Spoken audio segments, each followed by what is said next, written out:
السلام علیکم جناب علی منیر دوبارہ حاضر ہے اور یوٹیوب چینل نائن برادر سے یوٹیوب چینل لندن نائن برادر سے حاضر اور جن لوگوں کو ہماری یہ ویڈیو پسند آئے اس کو لائک بھی کریں اور شیئر بھی کریں۔ لو جی پہلے ابتدائیہ سناتے ہیں آپ کو جی۔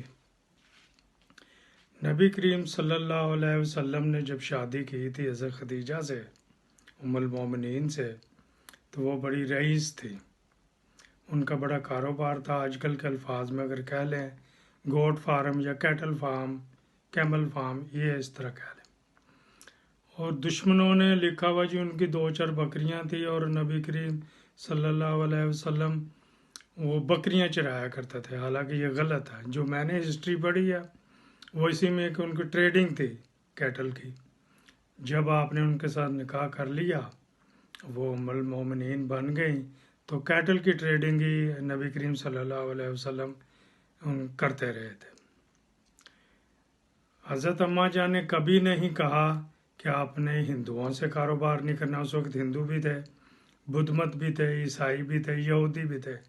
آپ نے یہودیوں سے کام نہیں کرنا، آپ نے عیسائیوں سے کام نہیں کرنا، کبھی بھی تفریق نہیں رہی۔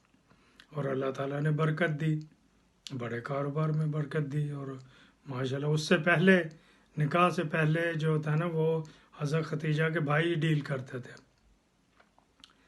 دوسری اگزامپل ہے جی حضرت ابو بکر صدیق، جن کا آج کل کے زمانے میں کہتے ہیں نا سوتردہ کام، جو سوت سے کام ہوتا ہے نا، کپڑا بن گیا، کھیس، دریاں، چادر، جو بھی یہ سوت سے بنتا ہے وہ ان کی ٹریڈنگ تھی، بڑی دور تک تھی، روم تک تھی، بڑی برکت تھی۔ انہوں نے بھی کبھی ہم نے تاریخ میں سنا کہ انہوں نے کہا کہ عیسائیوں سے نہیں کرنا، یہودیوں سے نہیں کرنا، بدھ مت سے نہیں کرنا، ہندوؤں سے نہیں کرنا۔ اس کے بعد ذرا سا آگے چلیں، حضرت عثمان غنی رضی اللہ تعالیٰ عنہ، انہوں نے بھی کبھی نہیں کہا کہ میرے کاروبار میں یہ لوگ آئیں یہ لوگ نہ آئیں، اور کھلی ٹریڈنگ ہوتی تھی ان کی بھی، مصر تک گئی ہے جو تاریخ میں ملتی ہے۔ اس کے بعد آ جائے جی امام حسن رضی اللہ تعالیٰ عنہ، ان کے کثیر الاولاد تھے، بعض جگہ لکھا 40 بیٹے تھے، بعض جگہ لکھا 60 بیٹے اور داماد مختلف تھے۔ اور ان کا لیبیا سے ہوتا ہوا ٹیونس اور موراکو اور پرتگال اسپین تک بزنس تھا۔ جب واقعہ کربلا ہوا اس وقت ان کو واپس آتے آتے بھی 7-8 ماہ گزر گئے تھے۔ جیسے جیسے ان کو پتہ لگا کہ ہمارے اس طرح چچا کو شہید کر دیا گیا تو وہ چل پڑے تھے کاروبار چھوڑ کے۔ وہاں پہ بھی کبھی بھی ایسی نہیں ہم نے تفریق دیکھی کہ فلاں سے کاروبار کرنا فلاں سے نہیں کرنا، ان کی بھی ٹریڈنگ کا کام تھا، کہیں سے چیزیں خرید لی آگے بیچ دی، کہیں آگے تبدیل کر لی، بارٹر سسٹم۔ اب آتے ہیں جی اصل مدعا کی طرف۔ ہمارا ایک چھوٹا سا ہوٹل تھا حفیظ سینٹر لاہور میں، ٹیلی فون کی مارکیٹ ہے، چھوٹا سا 2 دکانوں میں بنایا ہوا تھا، ڈیلیوری وغیرہ اور چھوٹے سے بیٹھ کے کھانے کی جگہ بھی تھی۔ وہاں پہ بسم اللہ موبائل والوں کی دکان تھی، وہ جماعت اسلامی کے تھے۔ انہوں نے اپنی دکان پہ پہلے لکھا قادیانیوں کا داخلہ منع ہے، پھر آہستہ آہستہ انہوں نے 2-4 اور دکانوں پہ بھی لکھ دیا۔ پھر ہمیں بھی فورس کرتے رہے کہ آپ اپنے ہوٹل پہ یہاں پہ قادیانیوں کی دکانیں ہیں، وہ ادھر کھانا کھانے آتے ہیں تو آپ ان کو کھانا ان کا بند کریں اور کسی قسم کی بھی ان کی ہیلپ نہیں کرنی۔ آہستہ آہستہ بیچارے وہ پھر چھوڑ کے چلے گئے، ابھی بھی 1-2 دکانیں ہوں گی۔ پھر وہاں پہ ایک آ گئے جی مسعود صاحب، حاجی مسعود صاحب، الحاج مسعود کھلاتے ہیں جی، وہ لبیک یا رسول اللہ والوں کا تھا۔ انہوں نے رضوی کی بھی فوٹو لگائی ہوئی، مولوی رضوی کی۔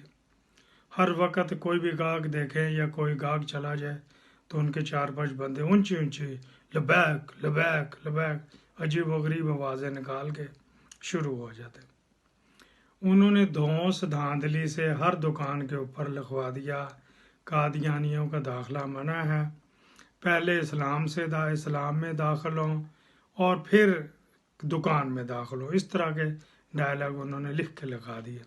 اور ان کا اس کے سامنے پیز تھا جس کو یہ سلیمان تاثیر کو قادیانی کہتے رہے، اس میں بھی انہوں نے لگانے شروع کر دیے. اب تو بک گیا وہ، چوتھے پانچویں ہاتھ چلا گیا. اب آپ یہ دیکھ لیں، میں نے آپ کو 4 مثالیں دی ہیں اور کہیں پہ بھی ایسی تفریق نہیں رکھی. انہوں نے یہ جان بوجھ کر رکھی.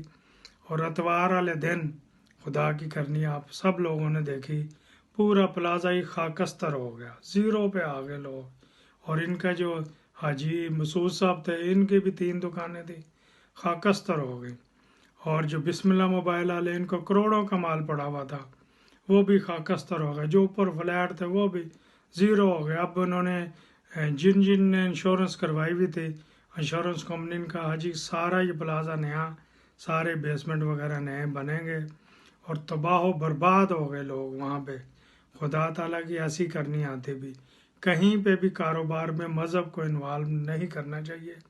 یہی میں آپ کو نصیحت کرنا چاہ رہا تھا. اوکے جی، دعاؤں میں یاد رکھنا. اور اس چینل نوائن برادر کو اس کو سبسکرائب کریں اور اس کو آگے لوگوں میں شیئر کریں. اوکے جی، السلام علیکم.